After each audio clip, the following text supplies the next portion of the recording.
Dear friends, नमस्कार। स्वागत करती हूँ आप सभी का। पूरी उम्मीद करती हूँ कि आप सभी लोग बेहद अच्छे होंगे और अपनी पढ़ाई को भी यथावत अपने बहुत अच्छी तैयारी करके रखी होगी।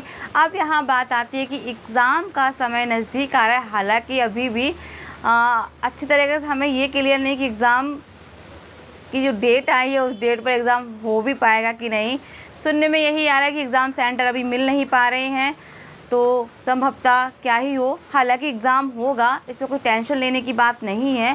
एग्ज़ाम मुझे लगता है अपनी यथावत तिथि पर ही होगा, तो उसके विषय में बहुत अधिक सोचने की आवश्यकता नहीं है।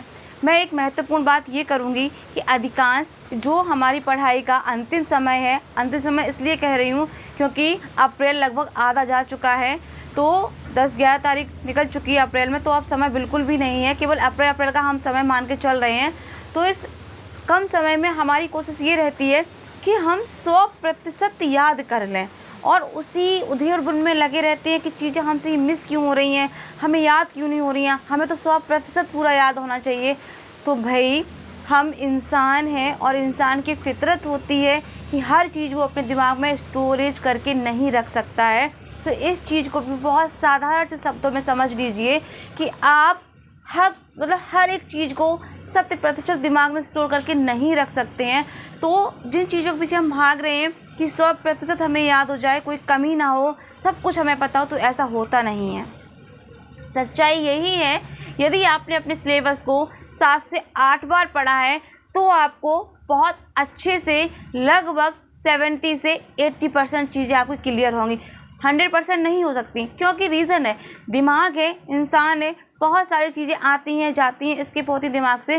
तो जब आप अपने सिलेबस को कंटिन्यू रिवाइज़ कर रहे हैं तो चीज़ें आपकी 70 से 80% तक क्लियर रहती हैं और उसी के आधार पर आप अपना IQ लेवल का सदुपयोग करके एक अच्छी परीक्षा में अच्छे अंक आप ला सकते हैं। तो ये एक स्ट्रैटेजी होती है, एक रणनीति होती है कि किस तरीके से हमने जो तैयारी की है उसको हम लोग कोरिलेट करके चीज़ों को, उसके आधार पर हम प्रश्नों को हल भी कर लेते हैं। प्रश्नों को हल करने के लिए कहीं ना कहीं हमें अपना दिमाग का सदुपयोग भी करना होता है उस समय। दूसरी बात ये है कि जब हम रिवीज़न कर रहे हैं, प्रैक्टिस कर रहे हैं, प्रैक्टिस सेट लगा रहे हैं, तो यहाँ पर प्रैक्टिस सेट लगाते समय कभी दिमाग में ये चीज़ मत रखिए कि मेरी इसमें कम स्कोरिंग आ रही है तो मेरी तैयारी अच्छी नहीं है। ये बिल्कुल भी ज़रूरी नहीं है। हो सकता है जो प्रैक्टिस सेट आप लगा रहे हो उसकी लैंग्वेज, उसके प्रश्न जो एग्ज़ाम में आपके पेपर्स आएंगे या क्वेश्चंस आएंगे वो बिल्कुल डिफरेंट और आपके लेवल के हों। तो कभी कभी इन चीज़ों पर प्रैक्टिस सेट पर कम नंबर आए तो इन पर बहुत ज़्यादा परेशान होने की बिल्कुल भी आवश्यकता नहीं है।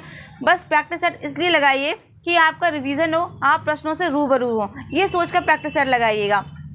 दूसरी बात ये, हम जब रिवीजन करते हैं तो किसी भी चीज़ को पढ़ते हैं तो वो कहानी या स्टोरी की तरह गद्यांश की तरह पढ़ते चले जाते हैं। तो गद्यांश हम सभी जानते हैं, कहानी, निबंध, इस तरह की विधाएँ आती हैं। तो जब आप तैयारी करें तो उसको आप गद्यांश की तरह ना पढ़ें। जब आप चीज़ों को पढ़ रहे हैं तो उनको थोड़ा सोच के, थोड़ा एनालाइज करिए कि ये चीज़ कैसे, कब, कहाँ, क्यों, किससे रिलेटेड थी, कहाँ मैंने पढ़ी थी, कहाँ मैंने देखी थी, कहाँ हो सकती है, कैसे हो सकता है। थोड़ा सा चिंतन मनन यहाँ से शुरू कीजिएगा। जब यहाँ से आप अपना चिंतन मनन शुरू कर देंगे तो निस्संदेह आपका वहाँ से 1 प्रश्न से 4 से 5 प्रश्न बहुत अच्छे तैयार होंगे, सॉलिड तैयार होंगे। तो बस इन्हीं कुछ महत्वपूर्ण बातों का ध्यान रखना है। पहला तो ये कि आपको 100% पे पूरी कोशिश नहीं करनी है। ऐसा कुछ नहीं है कि हर किसी को 100% याद होता है वही जाके सफल होता है, ऐसा कुछ भी नहीं है। तो इस चीज़ को दिमाग से निकाल दीजिए कि 100% तो किसी को कुछ भी याद नहीं रहता है।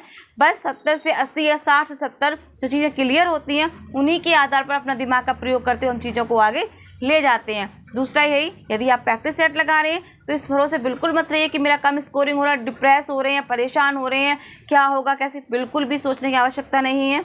केवल ये सोच के करिएगा कि हम अपनी केवल यहाँ पे प्रैक्टिस कर रहे हैं, प्रश्नों को देख रहे हैं, इनका तरीका क्या है, कैसे हम इनको हल कर सकते हैं। तो इन पर ध्यान लगाना है बजाय परेशान होने के। इस कम समय में बस यही अपना तरीका अपनाना है कि 100% के पीछे नहीं भागना है।